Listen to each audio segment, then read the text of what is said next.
ನಮಸ್ಕಾರ ಎಲ್ಲರಿಗೂ. ಇವತ್ತೊಂದು ತೊಗರಿಬೇಳೆ ತೊಗೊಂಡಿದ್ದೀನಿ. ತೊಗರಿಬೇಳೆ ಒಬ್ಬಟ್ಟು ಹೋಳಿಗೆ ಮಾಡಿ ತೋರಿಸ್ತಾ ಇದ್ದೀನಿ.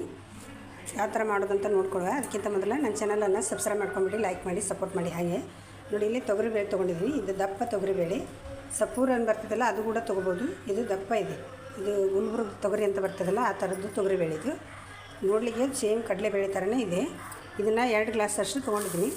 2 ಗ್ಲಾಸ್ ಅಷ್ಟು ತೊಗೊಂಡು ಕ್ಲೀನ್ ಮಾಡಿ ಇಟ್ಕೊಂಡು ಒಂದು ಸಲ ವಾಶ್ ಮಾಡಿ ನೀರಿಗೆ ಹಾಕಿ ತೊಳೆದು ಒಂದು 2 ಸಲ ತೊಳೆದ್ಬಿಟ್ಟು ತೊಗೊಳ್ತಾಯಿದ್ದೀನಿ. ನೋಡ್ರಿ, ಈಗ ಚೆನ್ನಾಗಿ ತೊಳ್ಕೊಂಡು ಬಂದಿದ್ದೀನಿ. 2-3 ಸಲ ತೊಳೆದು ನೆನೆಸಿಡೋದೇನು ಬೇಡ, ಡೈರೆಕ್ಟಾಗಿ ಒಂದು ಸಿಟಿ ಬಂದರೆ ಸಾಕು. ಸಿಟಿ ಹೊಡಿಸ್ತಾಯಿದ್ದೀನಿ ನಾನು. ನೀವು ಹೀಗೇ ಓಪನ್ ಆಗಿ ಕುದಿಸ್ಕೋಬೋದು ಬೊಗಣೆಯಲ್ಲಿ ನೀರಿಟ್ಟು. ಇದು ಸೀಕರ್ನಿಂಗ್ ಮಾಡ್ತಾಯಿದ್ದೀನಿ. ಈಗ ಮಾವಿನ ಹಣ್ಣು ಸೀಸನ್ ಇದರಿಂದ ಹಬ್ಬಗಳು ಇರ್ತಾವೆ. ಸೀಕರ್ಣಿ ಹೋಳಿಗೆ, ಹಿಟ್ಟು ಹಚ್ಚಿದ ಹೋಳಿಗೆ ಮಸ್ತ್ ಅಂದ್ರೆ ಮಸ್ತ್ ಇರ್ತೈತಿ. ಯಾವ ಥರ ಮಾಡೋದಂತ ನೋಡ್ಕೊಡುವ. ನೋಡ್ರಿ, ನೀರು ಕೂಡ ಕುದಿಲಿಕ್ಕೆ ಇಟ್ಟಿದ್ದೆ. ಒಂದು 2 ಲೀಟ್ರಷ್ಟು ನೀರು ಹಾಕಿದ್ದೀನಿ. ನೀರು ಡಬಲ್ ತೊಗೊಳ್ಬೇಕು. ನಾವು 1 ಗ್ಲಾಸ್ ಬೇಳೆ ತೊಗೊಂಡ್ರೆ ಅದಕ್ಕೆ 4 ಗ್ಲಾಸ್ ಅಷ್ಟು ನೀರು ತೊಗೊಳ್ಬೇಕು. ಅಂದರೆ ಅದು ಬೇಳೆ ಹದವಾಗಿ ಕುದಿತೈತಿ, ಕಟ್ಟು ಕೂಡ ಬರ್ತೈತಿ ನಮಗೆ ಸಾರು ಮಾಡಲಿಕ್ಕೆ. ಅದಕ್ಕಾಗಿ ಡಬಲ್ ನೀರು ಇಟ್ಕೋಬೇಕು. ಸಾರು ಬೇಡಪ್ಪ ಅಂದವರು ಹೀಗೇ ನೀರು ಸ್ವಲ್ಪ ಇಟ್ಟು 1-2 ಗ್ಲಾಸ್ ಅಷ್ಟು ನೀರಿಟ್ಟು ಕುದಿಸ್ಕೊಳ್ಬೋದು. ಈಗ ಇದನ್ನ ನೀಟಾಗಿ ಅದರೊಳಗೆ ಒಂದು ಸಲ ಮಿಕ್ಸ್ ಮಾಡ್ಕೊಂಡು ನೀರು ಕುದಿ ಬರ್ತಾಯಿದೆ. ಈ ಟೈಮ್ನಲ್ಲಿ ಇದಕ್ಕೆ ಎಣ್ಣೆ ಕೂಡ ಸೇರಿಸ್ಕೊಂಡು, ನಾನು ಎಣ್ಣೆ ಹಾಕ್ತಾಯಿಲ್ಲ. ಹೀಗೇ ಮುಚ್ಚಳ ಮುಚ್ಚಿ 1 ವಿಸಿಲ್ ಬಂದರೆ ಸಾಕು. ಜಾಸ್ತಿ 2 ಕಪ್ನಷ್ಟು ಗೋಧಿ ಹಿಟ್ಟು ತೊಗೊಂಡಿದ್ದೀನಿ. 1 ಕಪ್ನಷ್ಟು ಮೈದಾ ಹಿಟ್ಟು ಹಾಕ್ತಾಯಿದ್ದೀನಿ. ಗೋಧಿ ಹಿಟ್ಟು ಜಿಗಿದ್ರೆ ಮೈದಾ ಹಿಟ್ಟು ಹಾಕ್ಬೇಕಂತಿಲ್ಲ, ಹಾಗೆ ನಾನು ಹಾಕ್ಕೋಬೋದು. ರುಚಿಗೆ ತಕ್ಕಷ್ಟು ಉಪ್ಪು ಸೇರಿಸ್ತಾಯಿದ್ದೀನಿ. ಉಪ್ಪು ಸೇರಿಸಿ ಒಂದು ಹದಕ್ಕೆ ಕಲಿಸ್ಕೋಬೇಕು. ಇದನ್ನ ಹೋಳಿಗೆ ಮಾಡಲಿಕ್ಕೆ ಹಿಟ್ಟು ತುಂಬ ಸಾಫ್ಟು ಅಲ್ಲ, ತುಂಬ ಗಟ್ಟಿನೂ ಅಲ್ಲ, ಆ ಥರ ಕಲಿಸ್ಕೋಬೇಕು ಹಿಟ್ಟಿನ ಹೋಳಿಗೆಗೆ. ನೋಡಿರಿ, ಈ ಹದದಾಗ ಹಿಟ್ಟು ಕಲಿಸ್ಕೋಬೇಕು ಹೋಳಿಗೆ ಮಾಡಲಿಕ್ಕೆ. ಜಾಸ್ತಿ ಗಟ್ಟಿ ಇರಬಾರ್ದು, ಜಾಸ್ತಿ ತಿಳುನೂ ಇರಬಾರ್ದು. ಗಟ್ಟಿ ಆದ್ರೆ ನಡಿತೈತಿ, ತಿಳು ಆದರೆ ಮತ್ತು ಹೋಳಿಗೆ ಬರೋಂಗಿಲ್ಲ. ಈ ಹದ ಕಲಿಸ್ಕೊಂಡು ಒಂದು 2 ಗಂಟೆ 1 ಗಂಟೆ ನೆನೆಲಿಟ್ಬಿಡ್ಬೇಕು ಹಿಟ್ಟು. ಮುಂಚೆನೇ ಬೇಳೆ ಕುದಿಯೋಕೆ ಹಾಕಿದ ತಕ್ಷಣ ನೆನೆಸಿಟ್ಬಿಡು.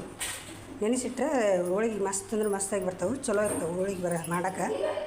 ನೋಡ್ರಿ, ಈಗ ಯಾವ ಗ್ಲಾಸಲ್ಲಿ ಬೇಳೆ ತೊಗೊಂಡಿದ್ದೆ ಅದೇ ಗ್ಲಾಸಲ್ಲಿ 2 ಗ್ಲಾಸ್ನಷ್ಟು ಬೆಲ್ಲ ತೊಗೊಳ್ತಾಯಿದ್ದೀನಿ. ಕರೆಕ್ಟಾಗಿ ಹಾಕ್ಕೊಳ್ಬೇಕು ಸಿಹಿನ. ನೀವು ಎಷ್ಟು ಕಡಿಮೆ ತಿಂತಿದ್ರು ಬೇಕಂದ್ರೆ ಒಂದು ಅರ್ಧ ಗ್ಲಾಸ್ ಕಮ್ಮಿ ಹಾಕ್ಕೋಬೋದು. ಹದವಾಗಿ ಹಾಕ್ಕೊಂಡ್ರೆ ಅಂದ್ರೆ ಹೋಳಿಗೆ ತುಂಬ ಅಂದ್ರೆ ತುಂಬಾ ರುಚಿಯಾಗಿ ಬರ್ತಾವೆ. ನಾವು ಯಾವ ಗ್ಲಾಸಲ್ಲಿ ಬೇಳೆ ತೊಗೊಂಡಿರ್ತೀವಿ ಅದೇ ಗ್ಲಾಸಲ್ಲಿ ಅಳತೆ ಮಾಡಿ ಬೆಲ್ಲ ತೊಗೊಳ್ಬೇಕು. ಕರೆಕ್ಟಾಗಿರ್ತೈತಿ. ನೋಡಿ, ಈಗ 2 ಗ್ಲಾಸ್ ಅಷ್ಟು ಬೆಲ್ಲ ತೊಗೊಂಡು ಒಡೆದು ಪುಡಿ ಮಾಡಿ ಇಟ್ಟಿದ್ದೀನಿ. ನೋಡ್ರಿ, ಇಲ್ಲೇ 2 ಮಾವಿನ ಹಣ್ಣು ತೊಗೊಂಡಿದ್ದೀನಿ. ಈಗ ಮಾವಿನ ಹಣ್ಣು ಸೀಸನ್ ಇರೋದ್ರಿಂದ ಮಾವಿನ ಹಣ್ಣು ನೀಟಾಗಿ ಎಲ್ಲ ಥರ ಹಣ್ಣು ಸಿಗ್ತೈತಿ. ನಿಮ್ಗೆ ಯಾವ ಥರ ಬೇಕೋ ಆ ಥರ ಹಣ್ಣು ತಂದು ನೋಡಿ ನೀಟಾಗಿ ಹಣ್ಣು ತುಂಬ ಹಣ್ಣಾಗಿರುವಂಥದ್ದು ತೊಗೊಂಡ್ರೆ ತುಂಬಾ ಚೆನ್ನಾಗಿರ್ತೈತಿ ಸೀಕರ್ಣಿ. ನೋಡಿ, ಎಲ್ಲ ತೊಗೊಂಡು ನೀಟಾಗಿ ಇಲ್ಲಿ ಮೇಲೆ ತೆಗೆದುಬಿಟ್ಟು ತೊಳೆದು ಇಟ್ಕೊಳ್ತಾಯಿದ್ದೀನಿ. ಸೀಕರ್ಣಿನ ಮಾಡಲಿಕ್ಕೆ ಈ ಥರ ಎಲ್ಲ ಪಲ್ಸ್ ಮೊದಲೇ ಹೆಚ್ಚಿಗೆ ತೆಗೆದುಬಿಡ್ಬೇಕು. ತೆಗೆದ್ಬಿಟ್ಟು ನೋಡಿರಿ, ಇದಕ್ಕೆ ಎಷ್ಟು ಬೇಕು ಅಷ್ಟು ನೀರು ಸೇರಿಸ್ತಾಯಿದ್ದೀನಿ. ನೀರು ಸೇರಿಸಿ ಎಲ್ಲ ತೊಗೊಳ್ಬೇಕು. ಅದನ್ನು ಇದ್ರಾಗಿರುವಂಥದ್ದು ಹಿಂಗೆ ತೆಗಿಬೇಕು. ಇದು ಈ ಥರ ಮೆಥಡ್ ಸುಲಭ ಆದರೆ ಹಿಂಗೆ ತೊಗೊಳ್ಳಿ, ಇಲ್ಲಾಂದರೆ ಚಾಕುಲಿಯನ್ನು ತೆಗಿಬೋದು. ನೋಡಿ, ಎಲ್ಲ ಈಸಿಯಾಗಿ ಬಂದುಬಿಡ್ತೈತಿ. ನೋಡಿ, ಎಲ್ಲದು ಬರ್ತೈತಿ. ಈ ಥರ ಮಾಡಿದನ್ನ ನೀಟಾಗಿ ಸಿಪ್ಪಿ ಬೇರೆ ಗೊಟ್ಟ ಬೇರೆ ಮಾಡ್ಕೊಂಡ್ಬಿಡ್ಬೇಕು ತೊಗೊಂಡು. ನೋಡಿರಿ, ಇದು 1 ಹಣ್ಣು ಹಿಂಡಿದೆ, ಇಷ್ಟುಕೊಂಡಾಗಿದೆ. ಇದು 2 ಹಣ್ಣು ಸೀಕರ್ಣಿ ಹಣ್ಣು. ನೋಡಿದೆ ಈ ಥರ ಬರ್ತೈತೆ ಸೀಕರ್ಣಿ ಹಣ್ಣು ಅಂದರೆ. ಇದು ಹಿಂಡಿದ್ದು ಕರ್ಮೂಜಿ ಹಣ್ಣು ಈ ಥರ ಬರ್ತೈತೆ, ಅದು ದೊಡ್ಡದಾಗಿ, ಅದು ಬೇರೆ. ಇದು ಈ ಥರ ಇದೆ ಕಲರ್. ಇದು ಕೂಡ ಘಮ ಘಮ ಅಂತಿರ್ತೈತಿ. ಜವಾರಿ ಹಣ್ಣಿದು, ಅದು ನಾ ಆಗಲೇ ಹಿಂಡಿದ್ದು ಹೈಬ್ರಿಡ್ ಹಣ್ಣು. ಮಸ್ತ್ ಇರ್ತೈತಿ ಇದು. ಈ ಹಣ್ಣು ಸೀಕರ್ಣಿ ಹಿಂಡಿ ಮಾಡಿದರೆ ನೋಡಿ ಎಲ್ಲ ಹಣ್ಣಾಗಿದೆ. ಇಲ್ಲಿ ನೋಡ್ರಿ, ಎಲ್ಲ ಹಣ್ಣು ಹಿಂಡಿ ಆಯಿತು. ಇದು ದೊಡ್ಡದಾಗಿ 1 ಹಣ್ಣು ತೊಗೊಂಡಿದ್ದೆ. ಇದು ಸಣ್ಣದಾಗಿ ಸೀಕರ್ಣಿ ಹಣ್ಣು 2 ಹಣ್ಣು. ನೋಡಿ, ಈ ಹದ ಇಟ್ಟಿದ್ದೀನಿ. ಇಷ್ಟಾದರೆ ಸಾಕು. ಇದಕ್ಕೆ ಸಿಹಿಗೆ ಅನುಗುಣವಾಗಿ ಬೆಲ್ಲ, ಸಕ್ಕರೆ ಯಾವುದಾದ್ರೂ ಹಾಕ್ಕೋಬೋದು. ನಾನು ಇಲ್ಲಿ ಬೆಲ್ಲ ಸೇರಿಸ್ತಾಯಿದ್ದೀನಿ. ಸ್ವಲ್ಪ ಹಾಕ್ಕೊಳ್ಬೇಕು. ಸೀಕರ್ಣಿ ತುಂಬ ಸ್ವೀಟ್ ಆದ್ರಂದ್ರೆ ಮತ್ತು ಹೋಳಿಗೆ ಕೂಡ ಸ್ವೀಟ್ ಇರ್ತೈತಿ. 2 ಡಬಲ್ ಸ್ವೀಟ್ ಆದ್ರೆ ತಿನ್ನಲಿಕ್ಕೆ ಆಗೋದಿಲ್ಲ. ಸ್ವಲ್ಪ 1 ಬಟ್ಲಷ್ಟು ಬೆಲ್ಲ ಸೇರಿಸಿದ್ದೀನಿ. ಎಲ್ಲ ಚೆನ್ನಾಗಿ ಮಿಕ್ಸ್ ಮಾಡಿ ಒಂದು ಸ್ವಲ್ಪ ಉಪ್ಪು ಸೇರಿಸ್ಬೇಕು, ಚಿಟಿಕೆ ಅಷ್ಟು. ನೋಡ್ರಿ, 1 ಚಿಟಿಕೆ ಅಷ್ಟು ಉಪ್ಪು ಸೇರಿಸ್ತಾಯಿದ್ದೀನಿ. ಉಪ್ಪು ಹಾಕಲೇಬೇಕು ಸೀಕರ್ಣಿಗೆ. ಹಾಕಿ ಕೈಲೇನೆ ಚೆನ್ನಾಗಿ ಮಿಕ್ಸ್ ಮಾಡಿ ಒಂದು ಡಬರೆಯಲ್ಲಿ ತೆಗೆದು ಮುಚ್ಚಿಟ್ರೆ ಆಯಿತು. ಸೀಕರ್ಣಿ ಕೂಡ ರೆಡಿ ಆಯಿತು. ಇನ್ನು ಬೇಳೆ ಕೂಡ ಆ ಕಡೆ ಬೆಂದಿದೆ, ಕುದ್ದಿದೆ. ಈಗ ಬೇಳೆ ಬಸ್ಕೊಂಡು ಬೆಲ್ಲ ಹಾಕ್ಕೊಳ್ಸ್ಕೊಂಡಿನಿ. ಆಗಲೇ ಅಳತೆ ಮಾಡಿಟ್ಕೊಂಡಂಥ ಬೆಲ್ಲ ಹಾಕ್ತಾಯಿದ್ದೀನಿ. ಬೆಲ್ಲನ ಸ್ವಲ್ಪ ಪುಡಿ ಬೆಲ್ಲ ಇತ್ತು, ಅದು ಕೂಡ ಸೇರಿಸಿದ್ದೀನಿ. 2 ಥರದ ಬೆಲ್ಲ ಇಟ್ಟಿದ್ದು ಸೇರಿಸಿ ಒಂದು ಸ್ವಲ್ಪ ಬೆಲ್ಲ ಮಿಕ್ಸ್ ಮಾಡಿ ಇನ್ನೂ ಕರಗಿಸ್ಲಿಕ್ಕೆ ಇಡಬೇಕು ಒಲೆ ಮೇಲೆ. ಗ್ಯಾಸ್ ಆನ್ ಮಾಡಿ. ನೋಡಿ, ಇದು ಮಿಕ್ಸ್ ಆಯ್ತು. ಈಗ ಗ್ಯಾಸ್ ಆನ್ ಮಾಡಿಬಿಟ್ಟು ಇಡುವ ಬಲ್ಲಿವೆ. ನೋಡಿರಿ, ಇದು ಬೇಳೆ ಬಿಸ್ಕೊಂಡಿರುವಂಥ ಕಟ್ಟು ನೋಡಿ ಈ ಥರ ಬರ್ತದೆ. ಈ ಕಟ್ಟು ಚೆಲ್ಲಿಕ್ಕೆ ಹೋಗಬೇಡಿ. ಇದನ್ನು ಸಾಂಬಾರು ಮಾಡಲಿಕ್ಕೆ ತುಂಬ ಅಂದ್ರೆ ತುಂಬ ಚೆನ್ನಾಗಿರ್ತದೆ. ಸಾಂಬಾರಿಗೆ ಹಾಕಲಿಕ್ಕೆ ಇಟ್ಟಿದ್ದೀನಿ ನಾನು. ನಾನು ಒಲೆ ಮೇಲೆ ಇಟ್ಟು ಗ್ಯಾಸ್ ಆನ್ ಮಾಡಿದ್ದೀನಿ ನೋಡಿ. ಈ ಥರ ಮಿಕ್ಸ್ ಮಾಡ್ತಾನೆ ಇರಬೇಕು, ಅಂದ್ರೆ ಬೆಲ್ಲ ಸರಿಯಾಗಿ ಕುಡ್ಕೊಂತದ್ದು ಬೇಳೆಗೆ. ಒಂದು ಕಳ ಕುದಿ ಬರಬೇಕು, ಅದು ಬೆಲ್ಲ ಕುಡ್ಕೊಂಡು ಅಲ್ಲಿವರೆಗೆ ಕುದಿಸ್ಕೋಬೇಕು ನೀವು ಇದನ್ನು ನೀಟಾಗಿ, ಬೆಲ್ಲ ಕರಗೋ ತನಕ.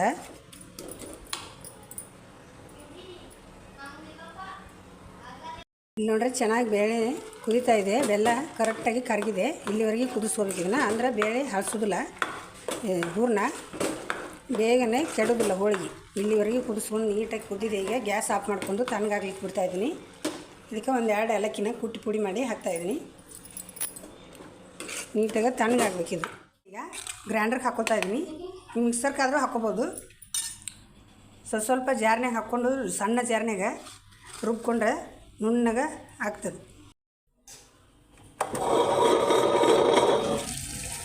ಗ್ರೈಂಡರ್ಗೆ ಹಾಕ್ಕೊಂಡ್ಬಿಟ್ರೆ 5 ನಿಮಿಷನಾಗ ಹೂರಣ ಸಣ್ಣಾಗಿ ಬರ್ತೈತಿ. ಮಿಕ್ಸರ್ಗೆ ಹಾಕ್ಕೊಂಡ್ರೆ ತುಂಬ ಅಂದ್ರೆ ತುಂಬ ಲೇಟ್ ಆಗುತ್ತೆ. ನುಣ್ಣಗೆ ರುಬ್ಕೊಂಡು ತೊಗೊಂಡ್ಬಿಟ್ರೆ ಆಗ್ತಿದ್ರಾಗ ಕೈ ಆಡಿಸ್ತಾನೆ ಇರ್ಬೇಕು. ಇದ್ರಾಗ ಹಾಗೆ ಹಂಗೆ ಬಿಡಬಾರ್ದು, ಈ ಥರ ಕೈ ಆಡಿಸ್ತಾ ಇರೋದು. ಈ ಹದ ಇರಬೇಕು ಹೂರಣ, ಹಿಂಗೆ ಹಿಡಿದ್ರಂದ್ರೆ ನೀಟಾಗಿ ಉಂಡೆ ಆಗಬೇಕು. ಈ ಹದ ಬಂತಂದ್ರೆ ಕರೆಕ್ಟಾಗಿ ಹೋಳಿಗೆ ಬರ್ತಾವೆ. ಇದು ಕರೆಕ್ಟಾದ ಹದ ಹೂರ್ಣದ್ದು. ಈಗ ಹಿಟ್ಟು ಕೂಡ ರೆಡಿ ಆಗೈತಿ ನೋಡಿ. ಈ ಥರ ಹಿಟ್ಟು ನೆನೆದು ಮಿಜ್ಜಿಕೊಂಡು ಇಟ್ಕೊಂಡಿದ್ದೀನಿ. ಮತ್ತೊಂದು ಸಲ ಈಗ ಒಣ ಹಿಟ್ಟು ತೊಗೊಂಡಿದ್ದೀನಿ. ನಾನು ಹಿಟ್ಟು ಹಚ್ಚಿ ಮಾಡಿ ತೋರಿಸ್ತಾ ಇದ್ದೀನಿ ಮತ್ತು ಹೋಳಿಗೆನ, ತೊಗರಿಬೇಳೆ ಹೋಳಿಗೆನ. ಈ ಕೈಗೆ ಸ್ವಲ್ಪ ಒಣ ಹಿಟ್ಟು ಎದ್ಕೊಂಡು ನಿಮ್ಗೆ ಯಾವ ಹದಕ್ಕೆ ಬೇಕೋ ಅದಕ್ಕೆ ಉಳಿ ತೊಗೊಳ್ಳಿ. ದೊಡ್ಡದು ಬೇಕಾ ಸಣ್ಣ ಬೇಕಾ ನೋಡಿಕೊಂಡು ನೋಡಿ. ಈ ಥರ ಉಳಿ ತೊಗೊಂಡು ಇದು ಒಣ ಹಿಟ್ಟಲ್ಲಿ ಮುಳುಗಿಸ್ಕೊಳ್ಬೇಕು. ಒಣ ಹಿಟ್ಟಲ್ಲಿ ಮುಳುಗಿಸ್ಕೊಂಡು ಈ ಥರ ಅಗಲ ಮಾಡ್ಕೊಳ್ಬೇಕು. ಅಗಲ ಮಾಡ್ಕೊಂಡು ಈಗ ತೊಗೊಂಡಿರುವಂಥ ಉಂಡಿನ ನೀಟಾಗಿ ಇದ್ರೊಳಗಡೆ ಇಟ್ಟು ತುಂಬಿಸ್ಕೋಬೇಕು ನೋಡಿ. ಈ ಥರ ತುಂಬ್ತಾ ಹೋಗಬೇಕು. ನಿಮ್ಗೆ ಹಿಂಗೆ ಬರೋಂಗಿಲ್ಲ ಅಂದ್ರೆ ಲಟ್ಟಿಸಿ ಕೂಡ ತುಂಬ್ಕೋಬೋದು, ಅಗಲ ಮಾಡಿ.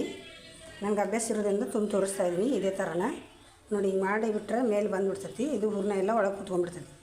ಹಿಟ್ಟು ಮತ್ತು ಹೂರಣ ಕರೆಕ್ಟಾಗಿರಬೇಕು. ಅಂದರೆ ಹಿಟ್ಟು ಗಟ್ಟಿ ಹೂರಣ ಹಳ್ಳಕ, ಮತ್ತು ಹೂರಣ ಗಟ್ಟಿ ಹಿಟ್ಟು ಹಳ್ಳಕ ಇದ್ದರೆ ಹೋಳಿಗೆ ಚೆನ್ನಾಗಿ ಬರೋಂಗಿಲ್ಲ ನೋಡಿ. ಅದ ತುಂಬ್ಕೊಂಡ್ರೆ ಆಯಿತು. ತುಂಬಾಯ್ತು. ಈಗ ಹಿಟ್ಟಲ್ಲಿ ಎದ್ಕೊಂಡ್ಬಿಟ್ಟು ಹೋಳಿಗೆ ಲಟ್ಟಿಸಿ ತೋರಿಸ್ತೀನಿ ನೋಡಿ. ಈ ಥರ ಮುಂಚೆನೇ ತುಂಬಿಟ್ಕೊಂಡು ಲಟ್ಟಿಸೋಕೆ ಹೋದರೆ ಮತ್ತೆ ಹರಿದು ಹೋಗ್ತಾವೆ. ಆವಾಗ ತುಂಬಿ ಆವಾಗಲೇ ಮಾಡಬೇಕು ಇದನ್ನು. ಸಣ್ಣ ಸೈಜಲ್ಲಿ ಲಟ್ಟಿಸ್ಕೊಳ್ಳಿ. ತೀರ ದೊಡ್ಡದು ಬೇಡ, ತೀರ ಸಣ್ಣದು ಬೇಡ. ಆ ಥರ ಸಣ್ಣದ ದುಂಡಗೆ ದಿಪ್ಪಾಗಿ ಲಟ್ಟಿಸ್ಕೋಬೇಕು ಹಿಟ್ಟು ಹಚ್ಚಿದ ಹೋಳಿಗೆ ನೋಡಿ. ಈ ಥರ ಇಷ್ಟಾದರೆ ಸಾಕಿದು. ನೋಡಿದ್ರಲ್ಲ ಯಾವ ಥರ ಹಿಟ್ಟಿನ ಹೋಳಿಗೆ ಸುಲಭವಾಗಿ ಮಾಡ್ಕೋಬೋದು.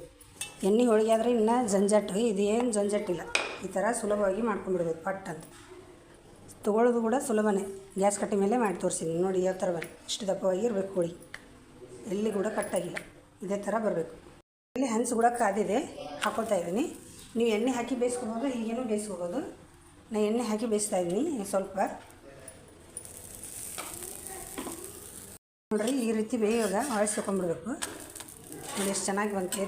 ಸ್ವಲ್ಪನೇ ಎಲ್ಲಿ ಕಟ್ಟಾಗೋಲ್ಲ, ಅಷ್ಟು ಚೆನ್ನಾಗಿ ಬರ್ತವೆ ಹಿಟ್ಟಿನ ಹೋಳಿಗೆ. ಸೀಕರಣೆ ತಿನ್ನೋಕ್ಕಂದ್ರೆ ಮಸ್ತ್ ಅಂದ್ರೆ ಮಸ್ತಾಗಿರ್ತವೆ ಇವು. ಒಂದು ಸಲ ಟ್ರೈ ಮಾಡಿ ನೋಡಿ. ನೀವು ಸಹ ಇದ್ರ ರುಚಿ ಮರಿದೇ ಇಲ್ಲ, ಮತ್ತೆ ಮತ್ತೆ ಮಾಡ್ತಾಯಿರ್ತೀರಿ. ಅದ್ರಾಗ ಈ ಬೇಸಿಗೆ ಆಗಿರೋದ್ರಿಂದ ಕಡಲೆಬೇಳೆ ಆದರೆ ಗ್ಯಾಸ್ಟ್ರಿಕ್ ಆಗ್ತದೆ. ಇದು ತೊಗರಿಬೇಳೆ ಹೋಳಿಗೆಲ್ಲ ಗ್ಯಾಸ್ಟ್ರಿಕ್ ಕೂಡ ಕಡಿಮೆ ಸ್ವಲ್ಪ. ತೊಗರಿಬೇಳೆ ಹೋಳಿಗೆ ನೋಡಿ ಯಾವ ಥರ ಪೂರಿ ಥರ ಉಳ್ಕೊಂಡು ಬಂದಿದೆ. ಈ ಥರ ಬೇಯುವಾಗ ಮತ್ತೊಂದು ಕಡೆ ಹೊಳ್ಸಾಕೊಂಡ್ರೆ ಆಯಿತು ನೋಡಿ. ಯಾವ ಥರ ಬಂತು, ಪೂರಿ ಥರ ಬರ್ತದೆ ಹೋಳಿಗೆ. ಆಗುವಾಗ ತೆಗೆದುಬಿಟ್ರೆ ಆಯಿತು ಕಡೆಗೆ. ನೋಡ್ರಿ ಹೋಳಿಗೆ ಅನ್ನೋ ಥರ ಇದೆ, ಪೂರಿ ಥರ ಬಂದಿದೆ ಉಳ್ಕೊಂಡು. ನೀವು ಸಹ ಟ್ರೈ ಮಾಡಿ ಎಲ್ಲವನ್ನು ಇದೇ ಥರ. ಇಲ್ಲಿ ನೋಡ್ರಿ ಎಲ್ಲ ಹೋಳಿಗೆ ಮಾಡಾಯಿತು ನೋಡಿ. ಯಾವ ಥರ ಬಂದಿದೆ, ಸೂಪರಾಗಿ ಬಂದಿದೆ. ಸಾಫ್ಟೂ ಅಷ್ಟೇ ಇದೆ. ಸೀಕರ್ನಿಗೆ ಮಾತ್ರ ತುಂಬ ಹೇಳಿ ಮಾಡಿಸಿದಂಥ ರೆಸಿಪಿ ಇದು. ನೀವು ಸಹ